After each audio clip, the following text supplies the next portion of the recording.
applause for our two presenters for now. We will have the open forum after the third paper presenter. So now we move to the third paper presentation. The title of the paper is Feminization of Migration, Its Impact in the Religiosity and Spirituality of Filipino Millennials by Mr. Miguel Baluyot of St. Rose Catholic School Incorporated. Let us give our speaker a round of applause, please.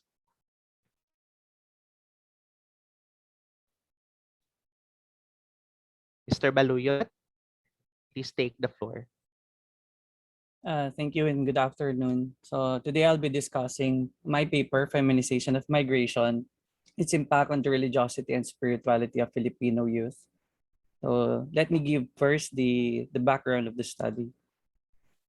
So to sustain the economic stability of the Philippines, the government is committed in sending migrant workers to 200 countries around the world to cushion the economy of the country. Nearly 10% of the country's gross domestic product relies on remittances. The country then legalizes the sending of the Filipino as well as Filipino migrant workers by utilizing and recruiting them to work abroad. Mostly are contractual-based migrants who are temporarily working. This feminization of migration leaves an impact on those children that are left behind. Also, the values formation of the children left behind is this is the hypothesis that it's being neglected according to some researchers. According to Gutierrez et al., the influence of the family can also be the highest source of religiosity and spirituality among individuals. The mother contributes to the highest source of religiosity and spirituality than the father, followed by the grandmother, and this is then evident specifically here in the Philippines with our close family ties. The objective of the study is to know how does the Filipino migrant workers' absence affects the values formation of the children left behind. And then the second one is to identify how does the children left behind live out their religiosity and spirituality. The term that we will that I use in this paper is that borrowed from Koenigs et al. That religiosity are the actions prescribed by specific religion, for example, almsgiving or going to church every Sunday, confession, and etc. And then spirituality is living out of the teachings of the specific religion, meaning the religiosity has been incorporated in their life that they do not see it as religiosity or required anymore, but it has been integrated in their life already. So the research question is that, number one, how may the maternal absence due to migration impact the following aspects of the youth, their religiosity and spirituality? And then two, how may the respondents describe their religiosity and spirituality as children of Filipina migrant workers? The methodology that was used here is a descriptive research using mixed method. And I have 62 college students as participants coming from 2 Catholic universities in Region 3 who have migrant mothers as the participants of the study. Also, we ask here, meaning I ask here in this study how many years their parents have been working abroad. The data analysis that was done here is that in the quantitative, a descriptive statistic was done, and in the qualitative part, a thematic analysis. So to continue, migration is a part of the integral life of the Filipino nation. According to the United Nations and the Philippines Overseas Employment Agency, or the POEA, in 2013, approximately 10.5 million Filipino are working as permanent or contractual workers in over 200 countries. Filipino migrating abroad can be traced back in the 1920s, where Filipino worked in a pineapple plantation in Hawaii. Then in the 1960s, another wave of Filipino migrant filled the skill gaps in North America, Canada, and Europe, mostly medical professional workers like doctor, nurses, and allied medical sciences. In the 1970s and the 1980s, President Ferdinand Marcos deployed Filipino workers going to the Middle East to solve the temporarily the unemployment rate in the country, stimulated by that will stimulate the economy and pay off for the debts of the country. since the economic condition of the country during the 1970s and the 1980s is in decline. Even after the ouster President Marcos, the Philippine government remained reliant on remittances sent by migrant workers, even though the present administration refutes that migration as a development strategy. The government still depend on it for economic development. Also in 2012, the shortage of job in the Philippines was caused by the increase in the population as well as the increase of the participation of women in the workforce. Roughly 40% of Filipino women are employed for the past decades. The deficiency of decent job opportunities forced women migrant workers to migrate for better work opportunities. Despite this condition, there is a lack of continuous government plans, specifically detailing programs and policies for women's increased involvement in the workforce.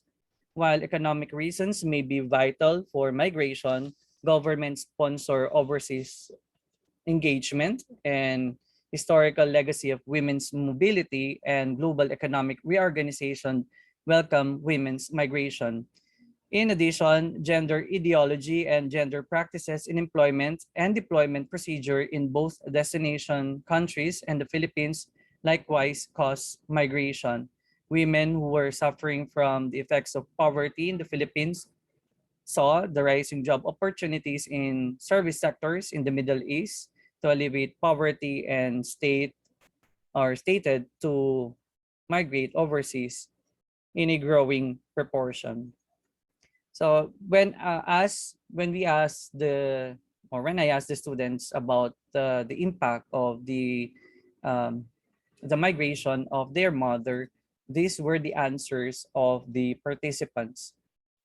So based on the participants, the effects of maternal absence due to work migration in their religiosity is that faith in God grew stronger. They became closer with God and they regularly go to church. Their frequent visitation of the Blessed Sacrament, joining church organizations and church ministries, and becoming youth leaders in their churches.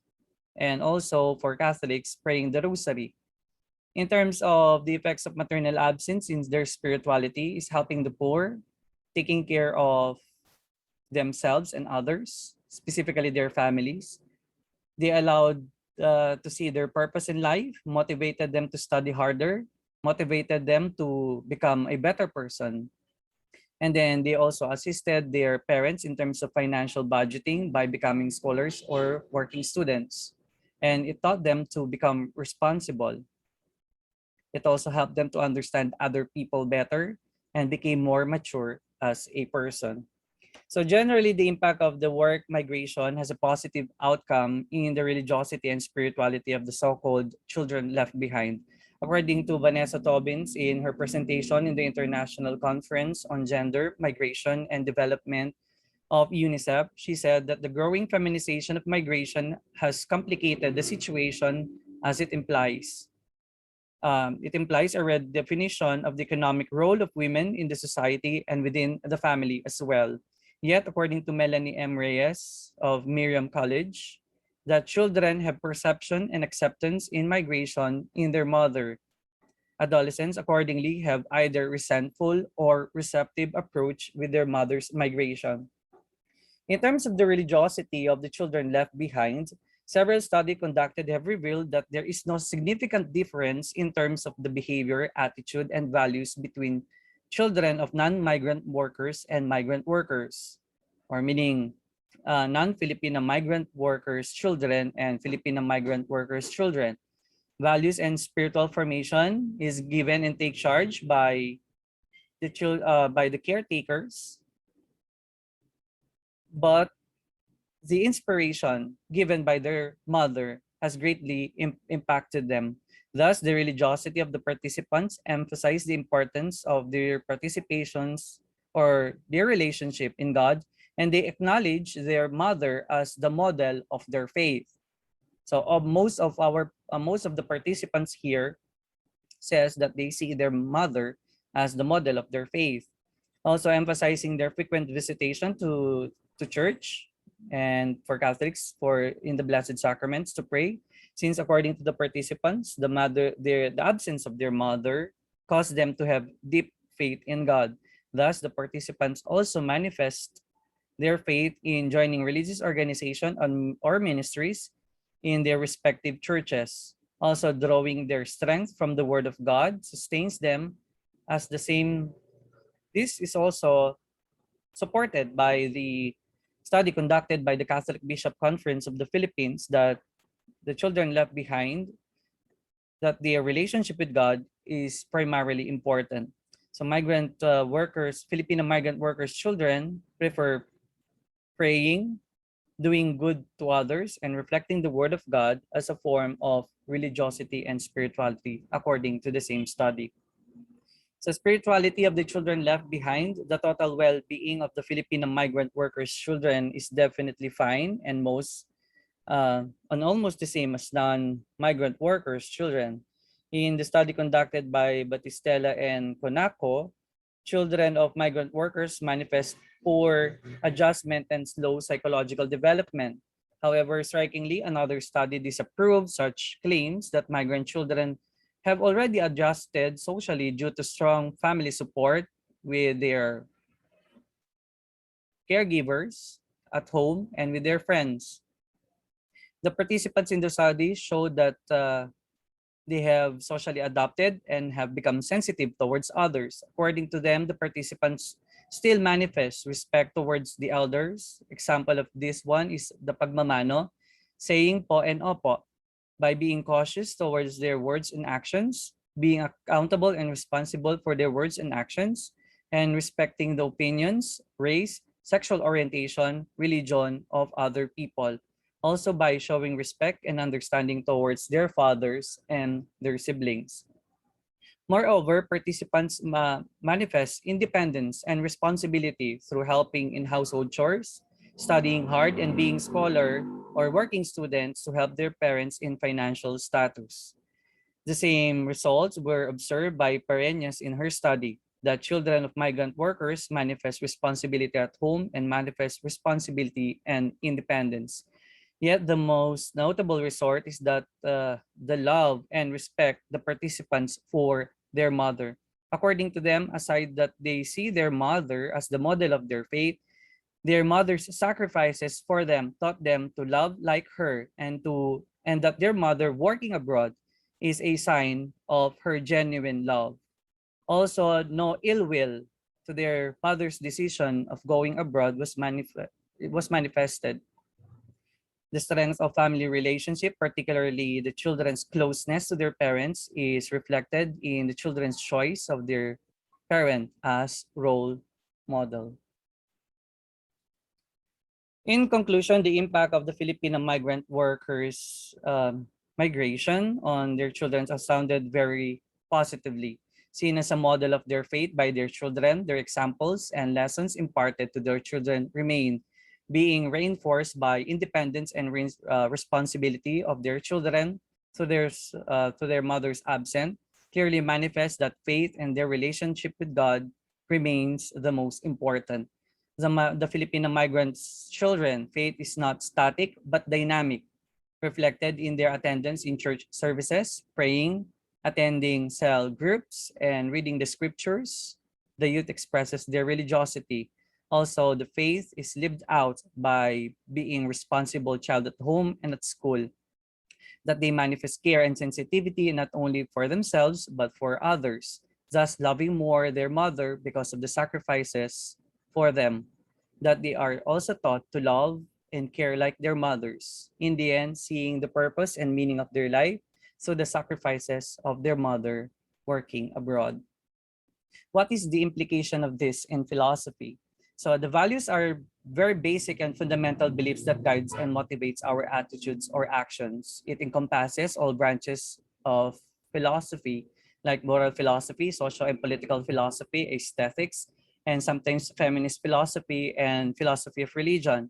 In modern times, it is essential to know what influences values formation among the youth. This will give us the understanding of what is essential for them and will guide us in our endeavor in philosophy and philosophizing. In the study of feminist philosophy, we need to look back even further the influence and impact of women formation of values, not only of children left behind, but also with their employers and how they influence their employers. And specifically, talking with my friends who are migrant workers, their influence with the children of their employers and the community they belong with. Also, the impact of the feminization of migration in terms of women's rights, gender role, and the shifting understanding of the family right now, and specifically the changing role of father and mother. So this study was dedicated to my Filipino friends who are migrant workers in Hong Kong, and to all Filipina migrant workers around the world. Dakal pong salamat, Agyamanak. Maraming salamat po.